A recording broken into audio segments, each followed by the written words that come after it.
함께 공동기도 제목으로 주님 앞에 나아가시겠습니다. 우리 상반기 목장교회를 위해서 기도해 주시기 바랍니다. 우리 미취학부터 작년에 이르기까지 또 모든 예배에 이은 또 교육 훈련과 목장 양육 가운데 하나님의 은혜가 더해지도록 기도해 주십시오. 그리고 또한 이를 위해 기도하는 것은 다름이 아닙니다. 모든 성도님들이 하나님께 기쁨이 되는 예배와 삶을 드리도록 하기 위함인 줄 믿습니다.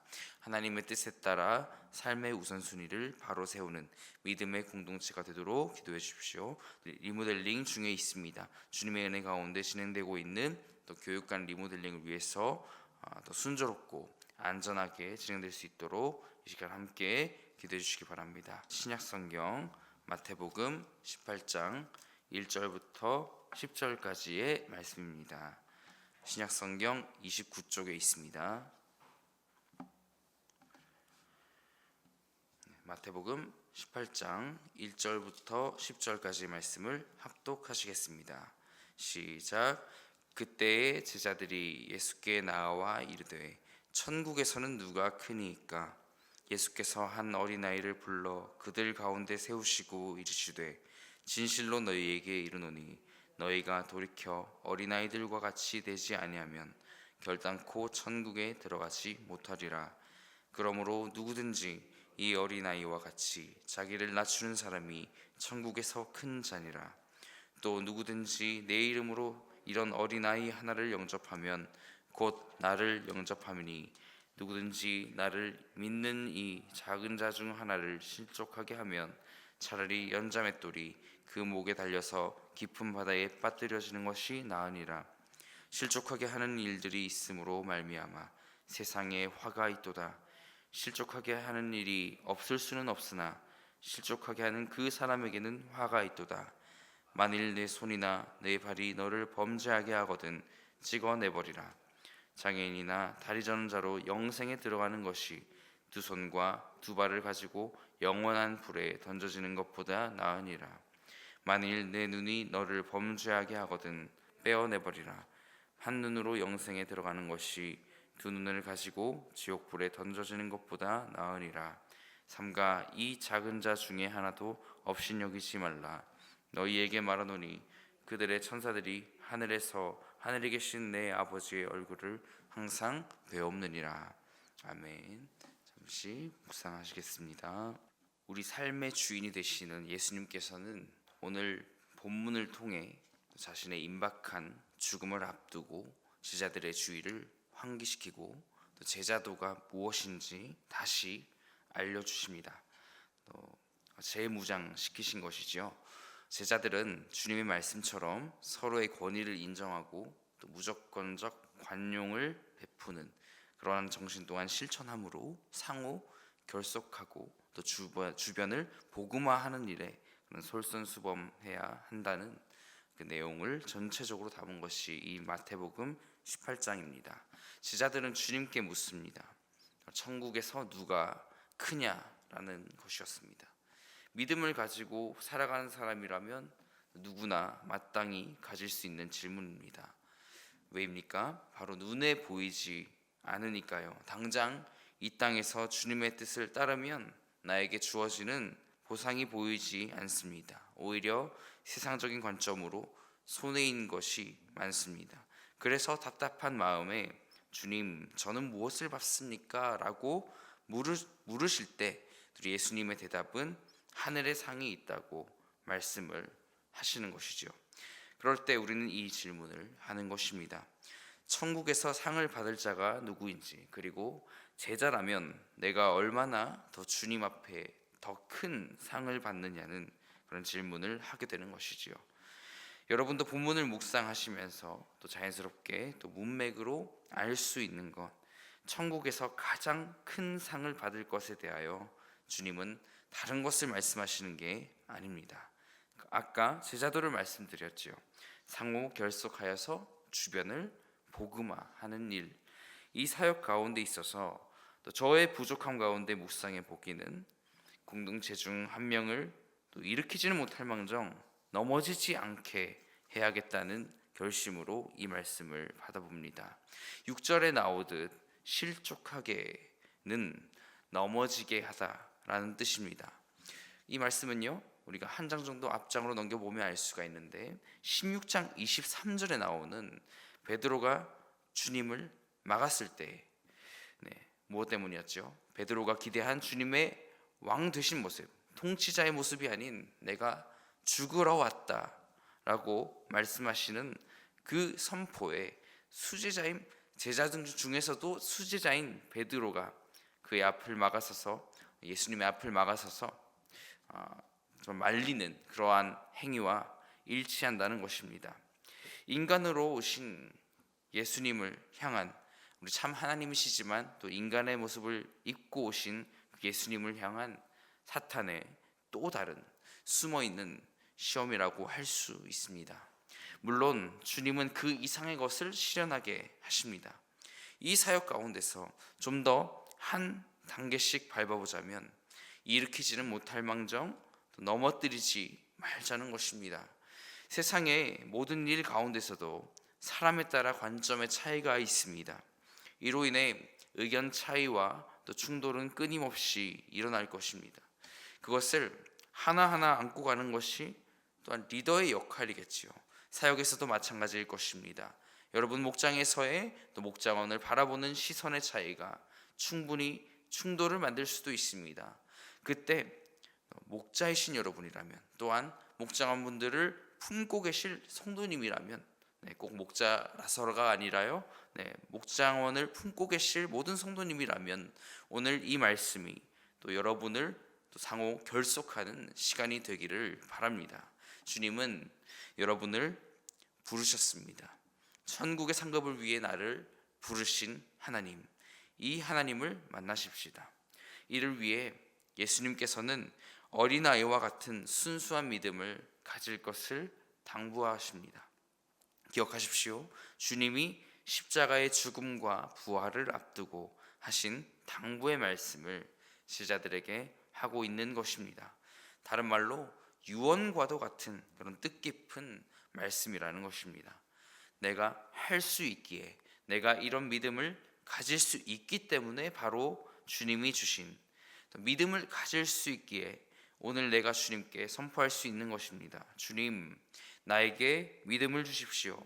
이 힘겨운 세상을 살아갈 수 있는, 살아낼 수 있는 믿음을 주시옵소서.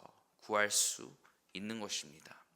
이어서 어린아이의 믿음을 가질 것을 당부하신 후에 이들을 실족해 하지 말라고 말씀하셨습니다. 어린아이에 이어서 6절에는 작은 자라는 단어가 나옵니다. 이 단어는 단순히 주님께서 2절에서처럼 불러 세우신 어린아이가 아닙니다. 바로 제자들을 가리키고 있는 것이지요. 이들을 어떻게 하지 말라는 것입니까?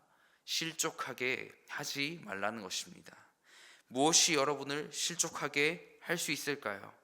여기서 이 자리에서 다 말씀드리지 못할 정도로 다양할 것입니다. 교회가 보아야 할 시선이 다른 곳으로 빼앗기는 공동체, 이 말만 들어도 시험에 듭니다. 돌보아야 할 영혼을 뒤로 한 채 또 시간 가는 줄을 모르고 나누는 관심사가 될 수도 있을 것이고요. 그 무엇도 여러분을 실족하게 할 수 있습니다. 생각보다 이러한 요소들은 공동체를 무너뜨리려는 힘이 강력하게 작용합니다. 그러나 성도 여러분, 내 안에 계신 성령님은 어떨까요?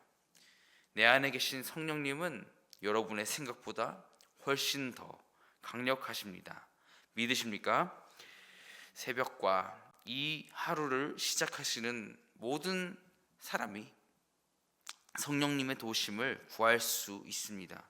주님, 저를 이 삶 가운데로 부르셨는데 무엇이 우선입니까? 내가 올바로 보게 해주십시오, 주님. 오늘도 말씀해 주시는 음성을 저에게 들려달라고 기도하실 수 있는 것입니다. 그것이 오늘 말씀을 받는 우리들의 올바른 또 믿음의 반응이 아닐까요? 작은 자를 영접하고 아직 믿음이 필요하신 성도님을 나의 시선으로 바라보지 말게 하시고 주님이 그 사람을 향한 그 사랑의 마음, 그 시선을 주시옵소서 구하는 것입니다. 저는 본문을 통해 또 두 번째 또 상과 벌을 분명히 하시는 하나님을 또 찾아보게 됩니다. 주님은 범죄케 하는 모든 행위를 철저히 경계하시는데요. 6절을 다시 보시고 7절도 보기 원합니다. 6절을 함께 읽어보겠습니다. 누구든지 나를 믿는 이 작은 자 중 하나를 실족하게 하면 차라리 연자맷돌이 그 목에 달려서 깊은 바다에 빠뜨려지는 것이 연자맷돌은 나귀맷돌입니다. 나귀에게 메어 돌리는 큰 맷돌을 가리키고요. 이어서 7절을 읽겠습니다. 시작. 실족하게 하는 일들이 있음으로 말미암아 세상에 화가 있도다. 실족하게 하는 일이 없을 수는 없으나 실족하게 하는 그 사람에게는 화가 있도다. 무슨 말씀입니까? 바로 실족하게 하는 일, 넘어뜨리는 일, 그러한 요소들은 세상 가운데 무조건 있다는 것입니다. 그러나 어떻게 해요? 그러한 일들을 대비해 무장할 수 있다는 말씀 또한 되는 것입니다. 이러한 공동체를 넘어뜨리는 범죄함에 대하여 주님은 그 화가 미칠 것을, 그 벌이 임할 것을 분명히 말씀하십니다. 어떻게 해요? 너의 손과 발이 범죄하면 찍어버리고 눈이 범죄하면 빼어내라고 말씀하실 정도입니다. 차라리 다리 저는 자로 혹은 외팔로서 영생을 얻으라, 천국에 들어가라 라고 말씀하십니다. 외눈으로 영생에 들어가라 말씀하시는 것입니다. 사지가 멀쩡하면 뭐 하겠느냐라는 것입니다. 너는 죄인으로 지옥불에 들어가면 아무 소용이 없다 라고 말씀하시는 겁니다. 강력하게 말씀하셨죠. 이 또한 비유입니다. 그만큼 육신에 속한 모든 일에 대하여 우리의 시선을 빼앗는 모든 것을 경계하고 삼가 깨어 있으라는 말씀이지요. 실족할 수 있는 나는 이 말씀을 방금처럼 경계하고 삼가 깨어 있으라는 말씀으로 받을 수 있겠고요. 다른 사람을 향해서는 실족시킬 수 있는 나 또한 깨어 있을 뿐만 아니라 다른 사람이 이러한 실족을 하지 않도록 권면하고 올바른 길로 인도할 수 있는 도전의 말씀으로 받을 수 있겠습니다. 그러므로 사랑하는 지구촌교회 성도 여러분, 저는 여러분이 이 하루를 정말 치열하게 살아가실 텐데 이 말씀 구절이 저로 인해 결코 어렵거나 나는 이렇게 못 살아가겠다고 절망하는 이 시간이 되지 않기를 원합니다. 실족하기를 원하지 않습니다. 여러분에게 좀 더 단순하고 쉽게 이 말씀이 전해져서 이 하루의 삶에 힘을 더하기 원합니다. 또 누군가가 살아나기를 원합니다. 이 말씀을 받는 저는 정말 이 한 스텝을 누군가를 일으켜 세우지는 못할 망정 넘어지게 하지 말자. 다른 말로 누군가를 살리지는 못할 망정 죽게 하지 말자. 이런 겨자씨만한 믿음을 주님이 들으시면 좋겠고요. 이 결심으로 하루를 시작하기 원합니다. 분명히 주님은 더 그 이상을 이루시는 분이십니다. 그래서 제 믿음도 더 커짐으로 이 말씀이 누군가를 살린다면 천국에서의 상을 다 받은 것이 아닐까요? 성도 여러분께서도 이러한 작은 것이라도 사소한 것이라도 이 고백으로부터 나로부터 시작되는 이런 생명의 삶의 고백, 이 귀한 고백이 또 저와 여러분 가운데 있기를, 또 귀하게 자라나기를 간절히 소망합니다. 제가 마무리 기도로 마치도록 하겠습니다. 하나님 아버지, 나를 자녀 삼아 주신 은혜에 참으로 감사합니다. 십자가의 보혈, 사랑, 생명 주심에 감사합니다. 천국에서의 상이 궁금할 때 저에게 작은 자를 일으켜 세우라, 그 말씀보다 작은 믿음의 고백, 넘어뜨리지 않게 하겠다는 고백을 하게 하셔서 감사합니다. 이 믿음이 자라나 많은 생명을 살리는 교회가 우리 성도님들이 되게 하여 주시옵소서.